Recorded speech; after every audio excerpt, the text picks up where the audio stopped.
সন্দেশখালি ঘটনা নিয়ে তারপরে যে স্টিং অপারেশন হয়েছে, যে ভিডিওটা এসছে, ভাইরাল হয়েছে, আমরা সকলেই দেখেছি, যে মিথ্যা অভিযোগ করানো হয়েছে সন্দেশখালী মহিলাদের দ্বারা, যে তাদের উপরে শারীরিক নির্যাতন হয়েছে, সেটা সমস্তটা মিথ্যা।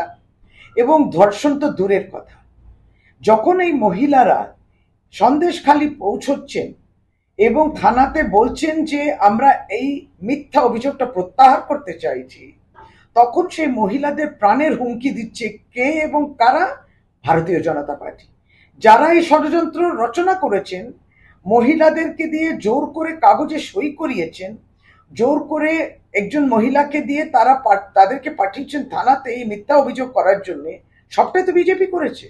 এখন কিন্তু সন্দেশখালী মহিলারা এর বিরুদ্ধে প্রতিবাদ শুধু নয়, প্রত্যাহার করতে যখন যাচ্ছে, তখন সেই মহিলাদের উপরে প্রাণের হুমকি, তাদেরকে মেরে ফেলবে বলে তাদেরকে বলা হচ্ছে, উপরন্তু 20 লক্ষ টাকা দিতে হবে, এটাও বিজেপি দাবি করছে।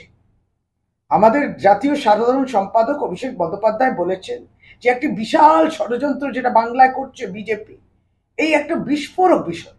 এইটা আরো সামনে আসবে, আরো তথ্য আসবে সামনে, যে আর কি কি ষড়যন্ত্র তারা করছে।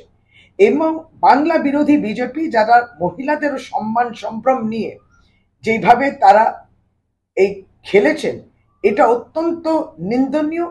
এবং এর প্রতিকার হচ্ছে বাংলা মায়েরা বুঝতে পেরেছে, সন্দেশখালী মায়েরা বুঝতে পারছে, বিজেপি কুল কিনারা পাচ্ছে না।